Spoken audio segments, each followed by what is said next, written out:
જણા પાસે કરોડો રૂપિયા થઈ ગયા તેના ભાઈબંધને કીધું કરોડો રૂપિયા થઈ ગયા શું કરું કે હોનું બનાવી લે.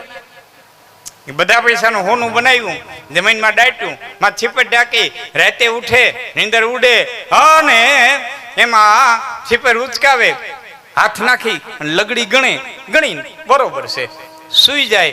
ક્યારેક ઈચ્છા પડે ઉઠે, લગડી ગણે, ઢાંકી સુઈ જાય. એમાં એક દી લગડી ગણવા હાથ નાખ્યો, નદીનો કાંકરો હાથમાં આવ્યો, પાછો હાથ નાખ્યો, નદીનો કાંકરો, દોણી ઊંધી વારી તો નદીના કાંકરા, લગડી કોક લઈ ગયેલું, નકરા નદીના કાંકરા ભરી દીધા, રાડી ફાટી ગઈ, હાલ લૂંટાઈ ગયો, હાલ લૂંટાઈ ગયો, હાલ લૂંટાઈ ગયો.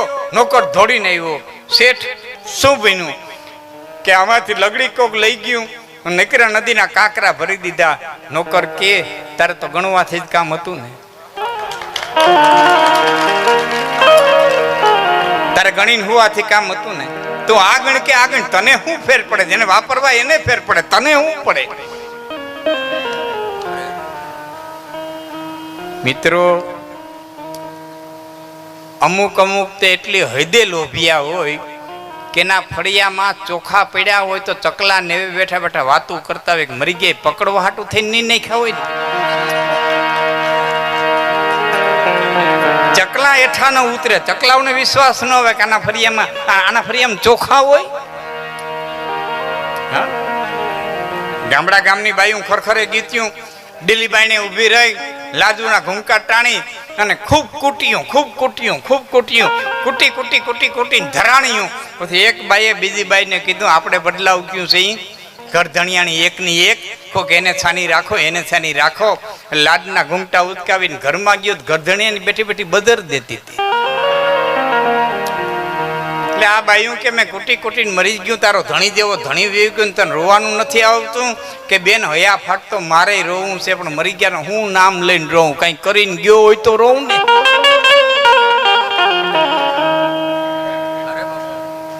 એમાં આવ્યું તો ભાઈ કીધું ગમે કે બેન પણ રો.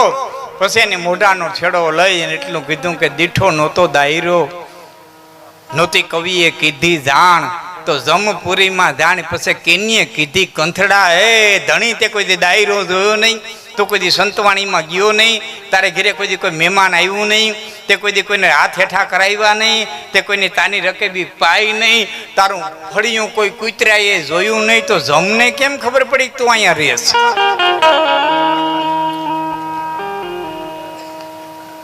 એમાં આજે ખરખરે આવી હતી બાઈએ જવાબ દીધો, બેની મને ખબર છે કે કેમ કે હુયાણીએ સંભળાવ્યું આ તો જમપુરીમાં જઈ કે પલિત એક પોઢાડીઓ અહીં આવ્યો છે કે નહીં. હુયાણીએ સરનામું દીધું કે લોભિયાનો જન્મ કરાવ્યો, તેજીનું ફળિયું પાછું મેં નથી જોયું. એ હુયાણીએ સરનામું દીધું તો અહીં જમ લઈ ગયા, નકર આનું ફળિયું જમે ન જોત, મહેમાન હું જમે ન જોત. શું જીવી ગયા. નામ રહનતા ઠકરા, નાણાં નહીં રહંત, કીર્તિ હુંડા કોટડા, પાડ્યા નહીં પણ મરી જવું એ સનાતન સત્ય છે, કરણી અમર રહી જાય છે. મૃત્યુની પાછળ રોવાય ને એમ શાસ્ત્રો કે છે. માણસ રોતોય નથી, રોવે છે ને તો ફક્ત જાનારાના ગુણ રોવડાવે છે, જાનારાની કરણી રોવડાવે છે, જાનારાની માનવતા. માસ્ટર સાહેબનું એની હજારોના છોકરાઓનું ભાવિ ઊંચું જોયું છે. મારો વિદ્યાર્થી કાનો ક્યાં પહોંચી, હજારોના દીકરાઓના ભવિષ્ય જેને ઊંચા જોયા છે, આજે એને આપણે શ્રદ્ધાંજલિ દેવા માટે થઈ બેઠા છીએ. સમાજના ઘડવામાં પાંચ વ્યક્તિ સમાજનું ઘડતર કરે, એમાં પહેલું પગથિયું હોય તો માં. પહેલું પગથિયું માં, બીજો શિક્ષક, ત્રીજો સંત, ચોથો સાહિત્યકાર અને પાંચમો રાજા. 5 થી આ સમાજ ઘડાય. શિક્ષકની બહુ મોટી ભૂમિકા છે. હા, એનો દાખલો તમને દઉં. કવિ કાગ લખે છે, કઈ લેખ કાગળ લખ્યા દાત પ્રહલાદ ને અનકાળ ને જીતવા કલમ ટાંકી, તે દિવસ ના વર્ષ વિચાર કરીને લખ્યું, પછી માગતા ન વર્યું કાંઈ બાકી. હજારો વર્ષ સુધી પ્રહલાદના બાપે તપસ્યા કરી, બ્રહ્મા પ્રસન્ન થયા અને બ્રહ્માએ કીધું હિરણ્યકશિપુ માગ કે મોઢે નહીં, હું વિચારીને લખું ને એમાં સહી કરી દો કે લખ.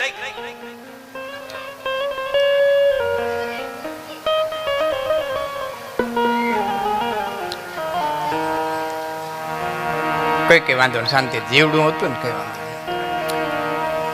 કે લખ. એ શાંતિથી વિચારીને લખીએ, બસ કહેવાનું ન રહી જાય. એ વિચારીને લખ્યું. લેખ કાગળ લીખા તાત પ્રહલાદ ને કાળને જીતવા કલમ ટાંકી, મૃત્યુને જીતી લેવા માટે થઈને કલમ ટાંકી, કાળને જીતવા કલમ ટાંકી.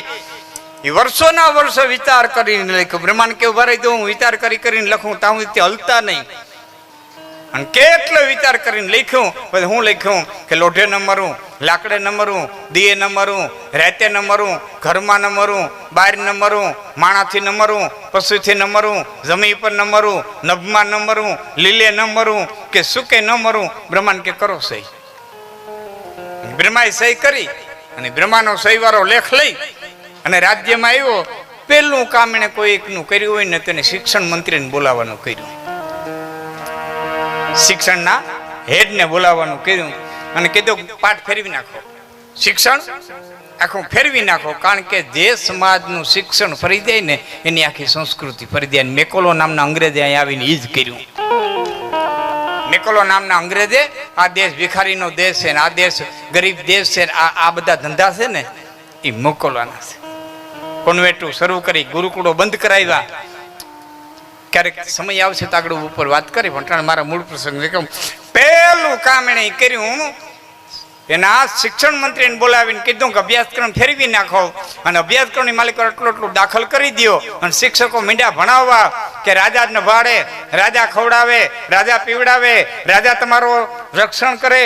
માટે તમારો પરમાત્મા હોય તો રાજા છે, રાજા સિવાય કોઈ પરમાત્મા નથી. અને એના ગુરુ મીંડા ભણાવવા. પ્રહલાદે ઉભા થઈને કીધું, હે ગુરુજી, આ પવન વાય રાજા વહડાવે, આ વરસાદ વરહે રાજા વરસાવે, આ દરિયામાં લેરી ઉઠે રાજા ઉઠાડે, આ સમયસર સૂરજ ઉગે એ રાજા ઉગાડે. એનો ગુરુ કહે તારા બાપને ખબર કેમ ભણાવીએ, એ તારા બાપ જેમ કે એમ ભણાવીએ. આખું ટ્રસ્ટી મંડળ છે, શિક્ષણ ખાતું આખું. હિરણ્યકશિપુ પાસે જઈને કીધું કોઈના છોકરા પ્રશ્ન નથી કરતા, તારાએ ઉપાડો લીધો. કોઈ છોકરા પ્રશ્ન નથી કરતા. એ ભાઈ પાણીવાળા ભાઈ થોડીક રાખી દીજો ને 2 મિનિટ, ત્યાં ઢોળા હે કરશે, બેનો આડાવડા થાય. તારાએ ઉપાડો લીધો. અને પ્રહલાદને બોલાવીને કીધું કે બેટા શું છે કે અમારા શિક્ષક આમ ભણાવે છે, મારો પ્રશ્ન છે, આ બધું રાજા કરે કે કોણ કરે? કે મારો ઈશ્વર કરે. ક્યાં છે? અણુમાં વસેલો. આ થાંભલામ છે કે હા ભરીબત. એ રામ રામ રામ રટી અને બધ ભરી.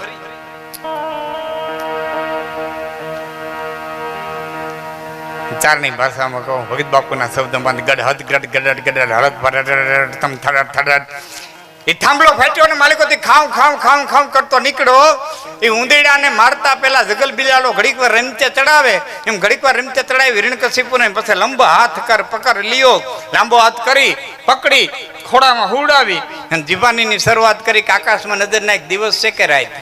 કે સંધ્યા ખીલી છે, દિવસે નથી અને રાતે નથી. મારા સામે નજર નાખ, માણસો પશુ કે માણસ નથી, પશુ નથી. ખોડામાં હુડાવ્યો, જમી ઉપર છો કે નભમાં? કે જમી માથે નથી, નભમાં નથી. ઉમરા વતારે હુરાવ્યો, ઘરમાં છો કે બહાર? કે ઘરમાં નથી, બહારે નથી. પાવડા જરા નખ દેખાડ્યા, લોઢું છે કે લાકડું? કે લોઢું નથી, લાકડું નથી. લીલું છે કે સૂકું? કે લીલું નથી, સૂકું નથી. બોલ છે કઈ કહેવાનું કે નથી અહીં રહેવાનું? તો શું હોય કહેવાનું? આખો રાહડો પૂરો થયો કે તો ફરી વાર ગણી લે. સંધ્યા દિન રાતના, પુરુષ પશુ જાતના, નખ સસર ઘાતના, ન ગોદવ્યમ થલ હે, ઉંબર બહાર નહીં, પિતર આગાર નહીં, દેખ નર સંગ દાખે સુકૈયાના ગિલ હે. અને હારોથી ડોક્ટર પોસ્ટમોર્ટમ કરી નાખે. એ માતેડા લઈ ડોકની માલિકો નાખી લીધા. કવિ કાગ કે છે, કઈ લેખ કાગળ લીખા તાત પ્રહલાદ ને અનકાળ ને જીતવા કલમ ટાંકી. એ વર્ષના વર્ષ વિચાર કરીને લખ્યું, પછી માગતા ન વર્જ્યું કાંઈ બાકી. એમાં દેવ સૌ પાડતા સૈ વિરંચી તણી, અને દેવ નો દેવ જ્યાં જગત થાપે, તે દિરદ બન્યા કાગડો એક એવી ગતિ, એનો ફેંસલો નાથ નરસંગ જાપે. જમને જીવ લેવાની રતિભારની જગ્યા હોય, રતિભારની જગ્યા ન હોય, ત્યાંથી લઈ લે. આ કાળની ગતિ છે, અને કાળની ગતિના ફેંસલાને જગદીશભાઈ, દીપકભાઈ, રાજેશભાઈએ, એમના પરિવારે, બેનું દીકરીઓ સ્વીકારવો જ પડશે. આમાં કોઈ સવાલ નથી. જોકે 84 વર્ષની ઉંમર ઘણું જીવીને ગયા, છતાં 90 વર્ષે નડે તો બાપની ખોટું બાલિયા. ખોટ તો ખોટ છે ને, માણસને મરવા તણી અને માલો કે મોટી ખોટ, બીજી લાખ કરોડ પણ ઇન જેવી એ કઈ નહીં. લાખો રૂપિયાની ખોટ બુરાય, માણાની ખોટ કદી બુરાતી નથી. પણ એના અધૂરા કાર્યને જ્યારે દીકરા ઉપાડી લે ને, ત્યારે એને સાચી શ્રદ્ધાંજલિ આપી ગણાય. બાકી મરી તો જવું છે, એ એક સનાતન સત્ય છે. અહીં આવ્યા જન્માઈ જાય, ખીલે ખરે, ઉગે હાથમે. આ સનાતન સત્ય છે, સનાતન સત્ય. કર્મનો ભાઈ ભાઈને કાપતો હતો,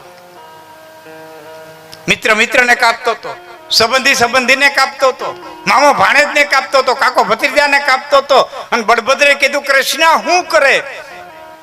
કે ગાંધારીનો શ્રાપ પૂરો કરે.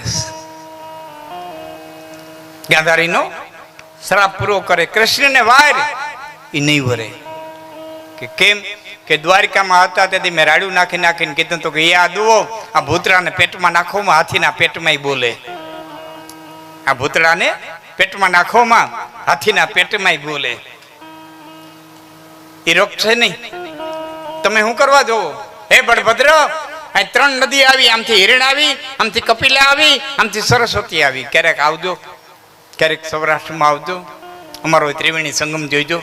સોમનાથની બાજુમાં, સોમનાથ અને પ્રાતિની વચારે પ્રભાગ ક્ષેત્ર, જ્યાં અદવાસળી થઈ, આમથી હિરણ આવી, આમથી કપિલા આવી, આમથી સરસ્વતી આવી. એ 3 નદીનો સંગમ ભેળો થયો છે.